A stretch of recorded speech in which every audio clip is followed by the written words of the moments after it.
بسم الله والصلاة والسلام على نبينا محمد وعلى آله وأصحابه أجمعين أما بعد. Donc Inch'Allah, nous allons continuer dans l'explication de Cheikh Al-Fawzan des trois fondements, Thalathat al-Usul, Naham. Et nous allons reprendre où nous étions arrêtés. فَمَنْ صَرَفَ شَيْئًا مِنْهَا لِغَيْرِ اللَّهِ فَهُوَ مُشْرِكٌ كافر كافر والدليل قوله تعالى. Donc, l'auteur nous dit: et celui qui voue quoi que ce soit de ces adorations que nous allons mentionner, et celui qui voue quoi que ce soit de ces adorations à autre qu'Allah, il sera considéré comme associateur, mécréant.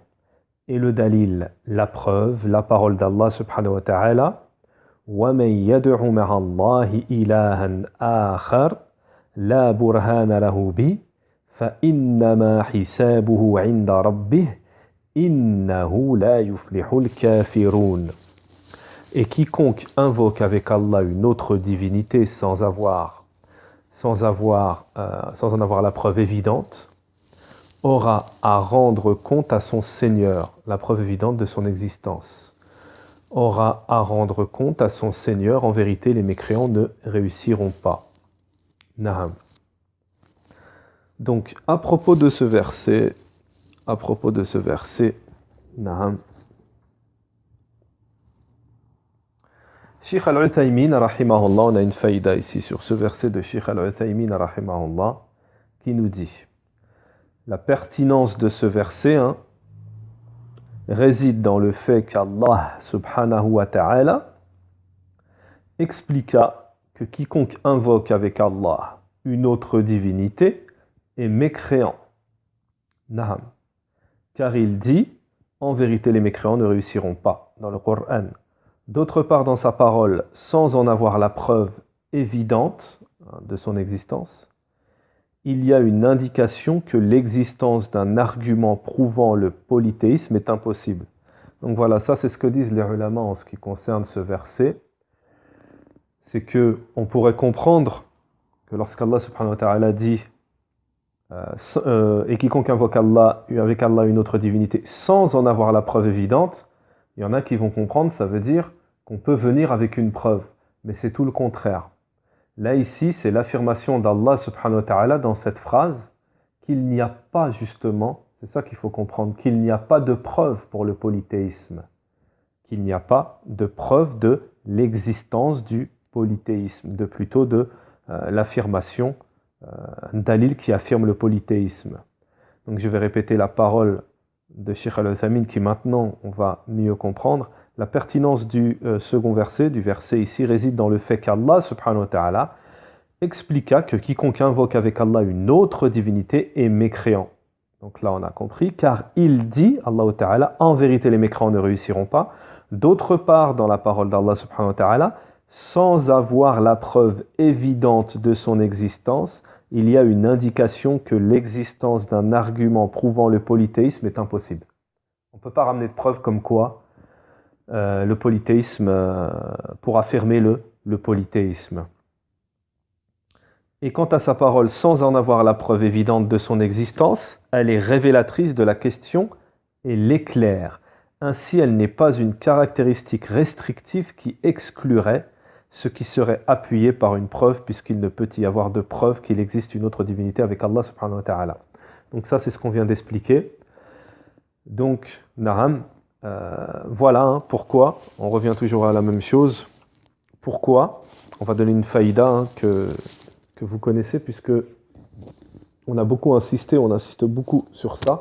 C'est qu'en ce qui concerne l'explication du Coran, l'exégèse du Coran, voilà une preuve, là ici, un éclaircissement comme quoi, une des preuves, il n'y en a pas qu'une, comme quoi on ne peut pas expliquer le Coran nous-mêmes.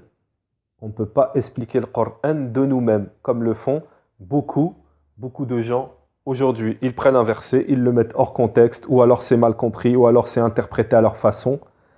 Mais non, l'interprétation des versets, on doit prendre l'exégèse du Coran chez les gens qui sont connus pour cela. Naham. entre autres les compagnons du prophète, alayhi salatu wassalam.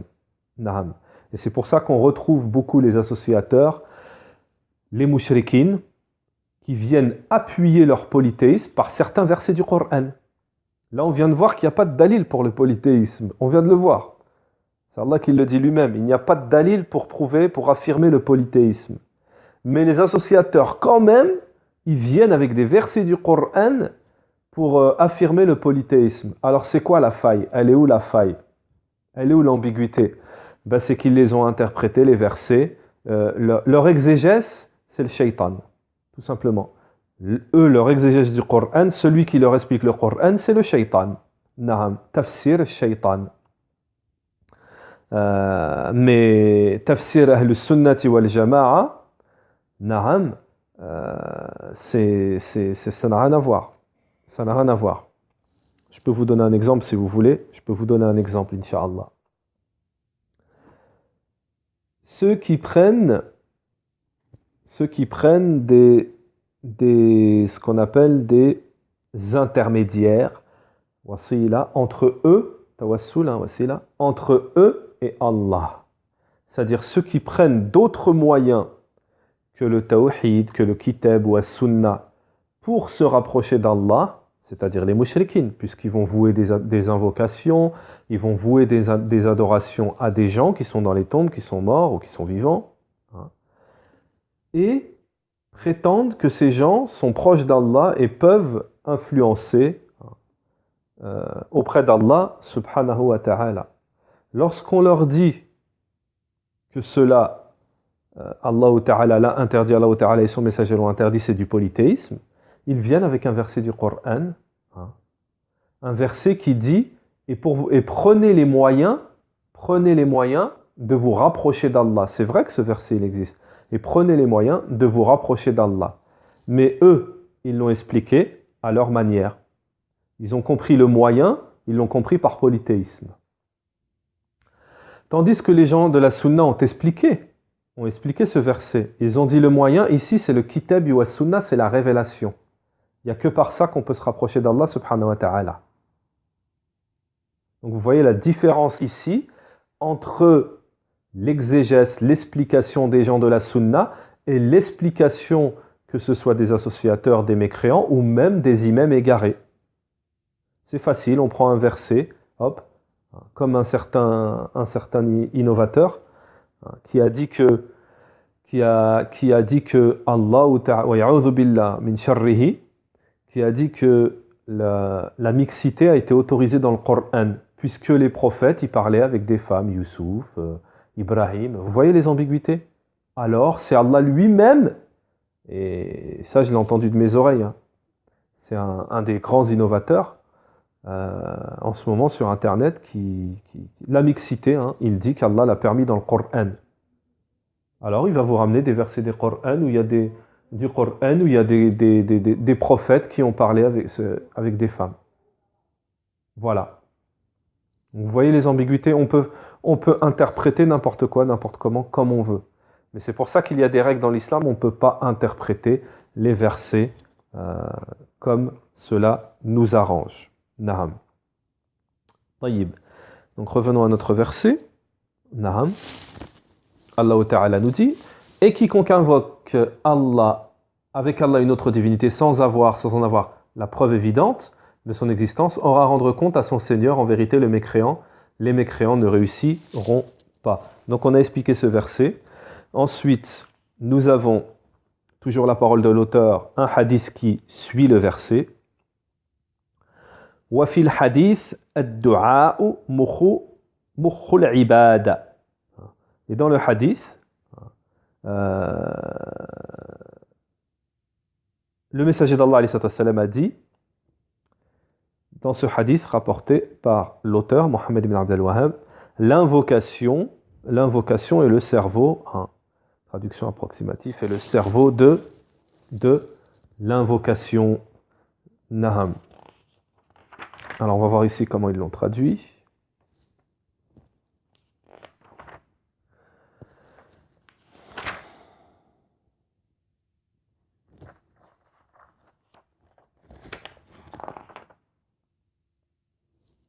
L'invocation est le cœur de l'adoration. Donc ici, hein, on a la traduction ici et le cœur de l'invocation. Naham. Taïb.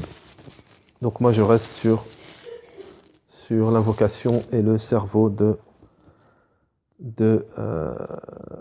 l'adoration. Naham. Ala kulli hal, de toute façon, ce hadith a été rendu faible. Naham. Naham. Da'ifi ya'tabar bihi. Naham. Ce hadith a été rendu faible. Donc, ensuite, nous avons وَالدَّلِيلُ قَوْلُهُ تَعَالَى, nous avons un verset qui suit le hadith. On va juste lire la parole de l'auteur, ensuite on va expliquer tout ça, Inch'Allah.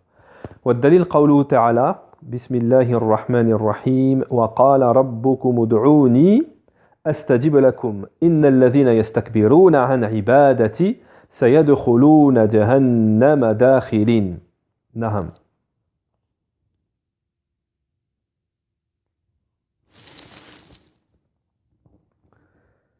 Donc voilà, en ce qui concerne ce hadith, alors rapporté par At-Tirmidhi, le hadith que nous avons cité précédemment, l'invocation est le cœur ou le cerveau de l'adoration, rapporté par At-Tirmidhi, livre des invocations, chapitre le mérite de l'invocation. At-Tirmidhi a déclaré ce hadith comme étant isolé sous cet aspect. Sheikh Al-Albani, rahimahullah, jugea ce hadith faible dans Da'if Sunan At-Tirmidhi, numéro 669. Par contre, il a été rapporté de manière authentique.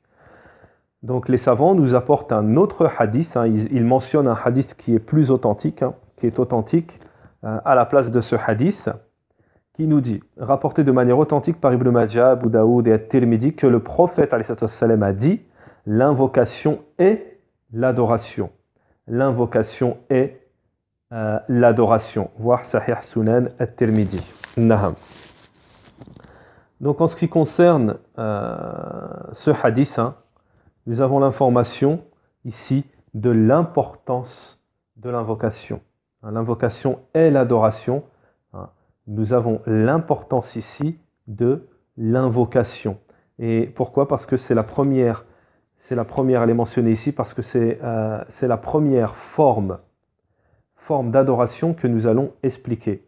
Si vous vous souvenez, dans les cours précédents de Thalathat al-Usul,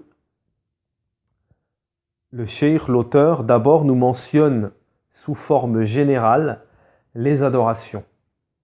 On a dit que ce n'était pas toutes les adorations, ça ne s'arrêtait pas à ce nombre, mais il nous mentionne ces adorations, parmi les plus importantes, il nous les mentionne en règle générale, sous forme générale. Et ensuite, et c'est ce qu'on va faire ici, il prend adoration par adoration et il les explique.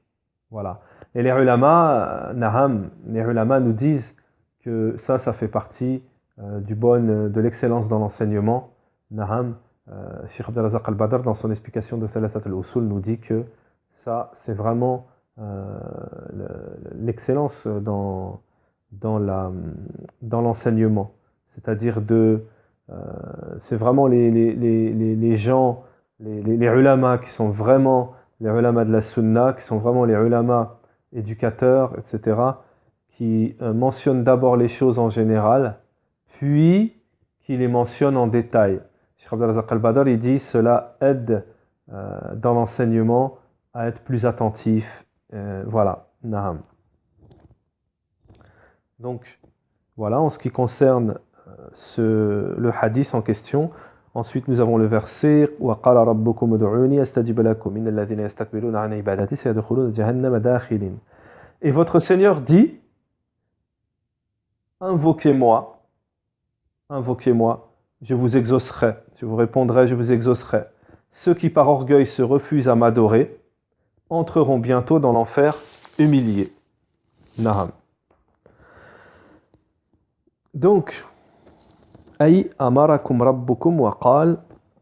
Donc, Cheikh Al-Fawzan, il va nous expliquer ce verset que nous venons de citer, Surat Ghafir, verset 60. Donc, c'est Surat Ghafir, verset 60. Naham. Donc, et votre Seigneur a dit, wa qala rabbukum, et votre Seigneur a dit, Cheikh Al-Fawzan, il nous dit, c'est-à-dire votre Seigneur vous a ordonné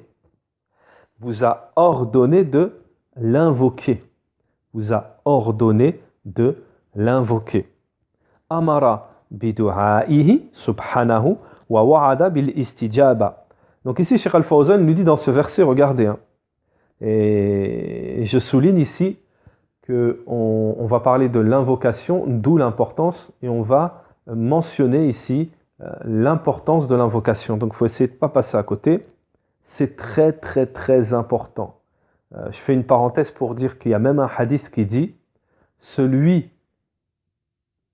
qui n'invoque pas Allah, Allah se met en colère contre lui.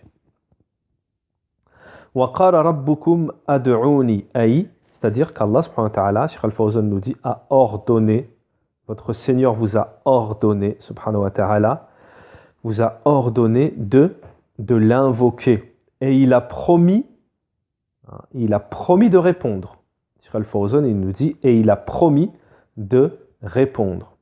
وَهَذَا مِنْ كَرَمِهِ subhanahu wa ta'ala. Donc ça fait vraiment partie de la noblesse d'Allah subhanahu wa ta'ala, de sa générosité, de sa noblesse, li'annahu ghani, parce qu'il est riche, il se passe de tout, de tout le monde. Il se passe même de Cheikh Al-Fawzan nous dit, il se passe de nos invocations.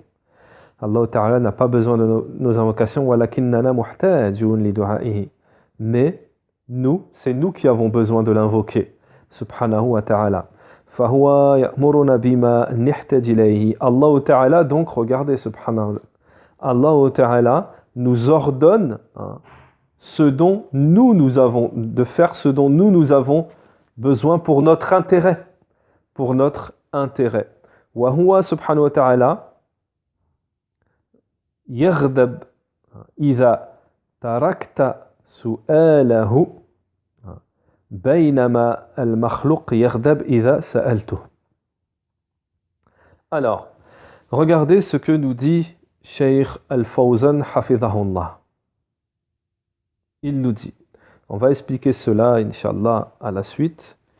Et Naam. Fahuwa Allah Ta'ala, donc, il nous ordonne ce que nous-mêmes nous avons besoin pour notre intérêt. Allah subhanahu wa ta'ala se met en colère lorsqu'on ne lui demande plus, on ne lui demande pas. Alors que les créatures se mettent en colère lorsqu'on leur demande. Cheikh Al-Fawzan nous dit, c'est pour cela qu'il y a un poète qui a dit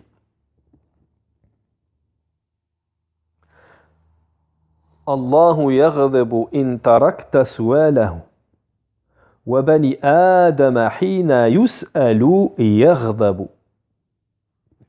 Un poète a dit, et Allah subhanahu wa ta'ala se met en colère si on délaisse son invocation, le fait de lui demander. Tandis que l'enfant d'Adam se met en colère lorsqu'on lui demande.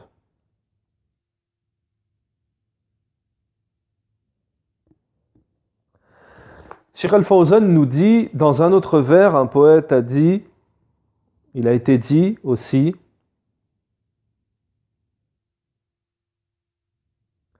فَلَوْ سُئِلَ النَّاسُ التُّرَابَ لَأَشْكَوْا. Les gens, si on leur demandait de la terre, de l'argile, ils se plaindraient.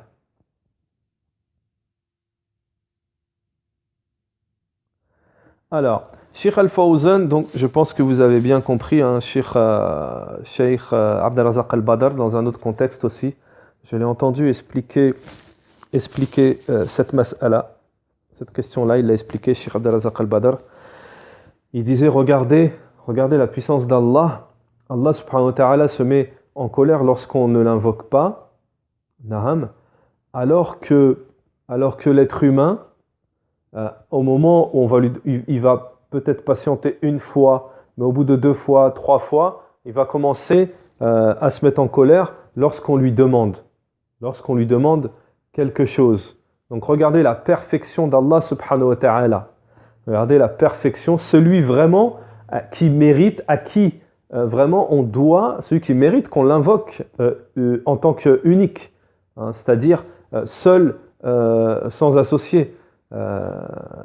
Si on doit demander quelque chose à quelqu'un, dans l'absolu, c'est à Allah subhanahu wa ta'ala.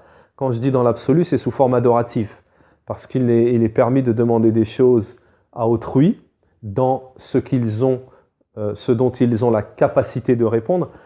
On va l'expliquer à la suite, mais bien entendu, il faut savoir une chose, c'est que les salafs, le prophète a éduqué les salafs de manière à ce qu'ils ne demandaient rien aux autres. On dit même que le mendiant, le jour de la résurrection, celui qui tend sa main aux gens, qui demande le jour de la résurrection, il viendra avec un châtiment. Il y aura un châtiment spécifique pour le mendiant. Celui qui demandait, qui ne faisait pas les causes et qui demandait et qui tendait la main. Et Cheikh Abdel Razak al-Badr aussi, dans un contexte, il explique cela. Le prophète Naham a éduqué les compagnons de manière à ce qu'ils ne demandaient rien aux autres. Ils ne demandaient rien. Naham.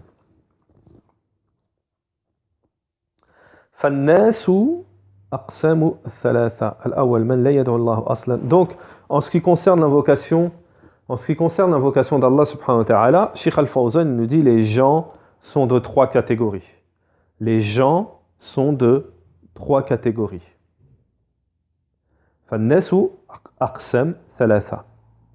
La première catégorie, man la yad'u Allah aslan, fayakun mustakbiran an ibadatillah.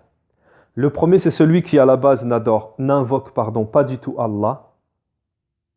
N'invoque pas du tout Allah. Donc, il est considéré comme orgueilleux. Hein, il s'est enorgueilli de l'adoration d'Allah. Ça, c'est le premier. Il n'invoque pas du tout Allah, subhanahu wa ta'ala. D'ailleurs, il ne l'adore pas, puisque on verra à la suite que le terme invoqué a aussi, dans d'autres contextes, le sens adoré. Naham. Donc cette personne-là est considérée orgueilleuse envers les adorations, envers l'adoration d'Allah. La deuxième catégorie, man yad'u Allah, walakin yad'u ma'ahu ghayruhu fayakun mushrikan. La deuxième catégorie, c'est celui qui adore Allah subhanahu wa ta'ala, mais il invoque avec Allah autre que lui, autre qu'Allah, donc il est considéré comme polythéiste, associateur. Naham. La troisième catégorie, man yad'u Allah mukhlisan lahu ad-du'a, fahada huwa al-muwahhid. Donc la troisième catégorie, c'est celui qui invoque Allah d'un culte exclusif dans l'invocation, et celui-ci est considéré comme muwahhid, c'est-à-dire unificateur, hein, les gens qui unifient Allah subhanahu wa ta'ala sans associer. Donc Cheikh Al-Fawzan nous dit, fil hadith, anna an-nabiyya sallallahu alayhi wa sallam qala, ad-du'a mukhul ibada, wa fi riwayat ad-du'a huwa al-ibada. فهذا يدل على عظيم الدعاء وأنه أعظم أنواع العبادة لأن الرسول عليه الصلاة والسلام قال مخ العبادة.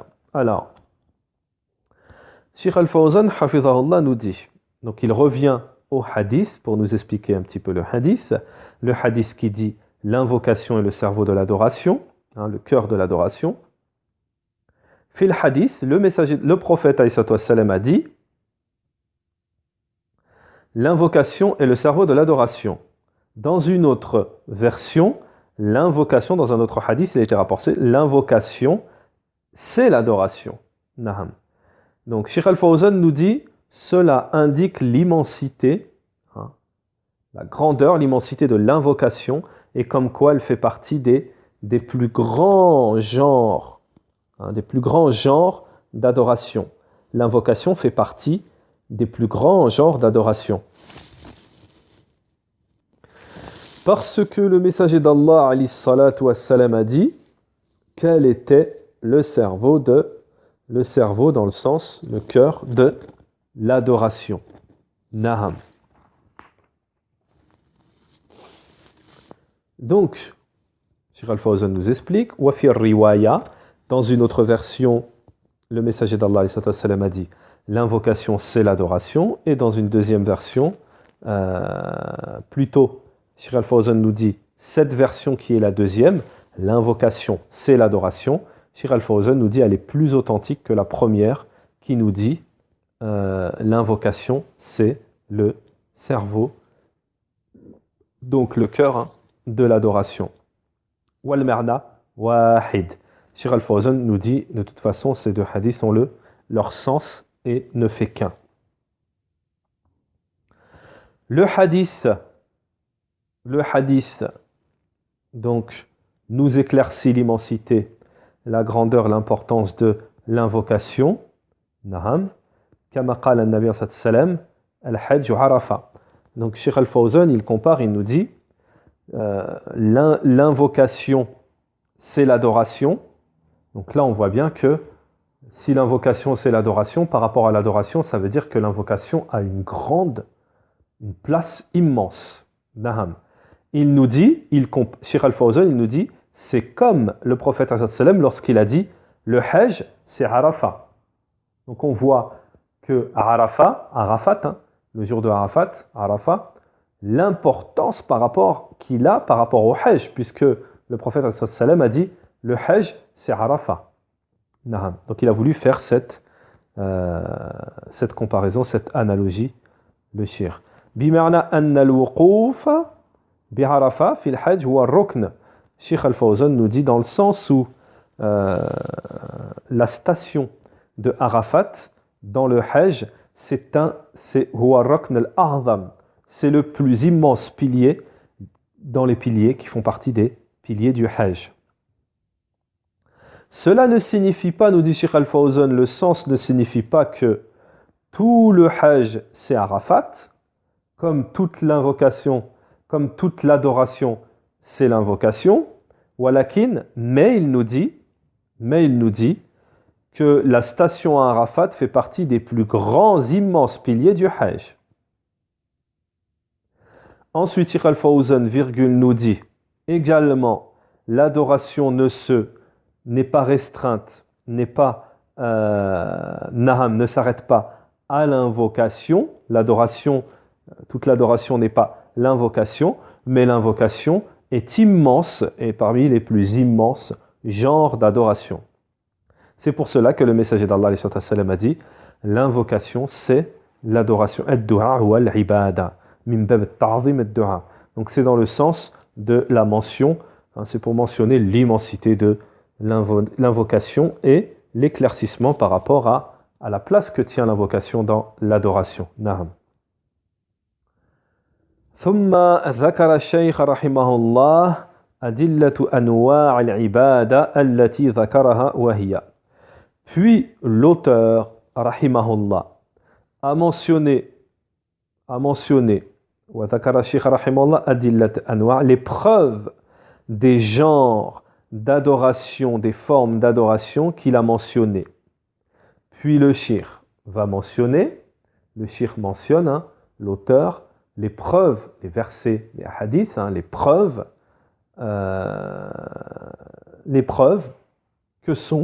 qui nous confirment les adorations mentionnées précédemment. Ces adorations que sont la peur, al-khawf, wal-raja, wal-tawakkul, wal-raghba, wal-rahba, wal-khushu' wal-khashya, wal-inaba, wal-isti'ana, wal-isti'adha, wal-dhabah, wal-nazar. Naham. Donc ces invocations que sont alors la peur, l'espérance, la confiance,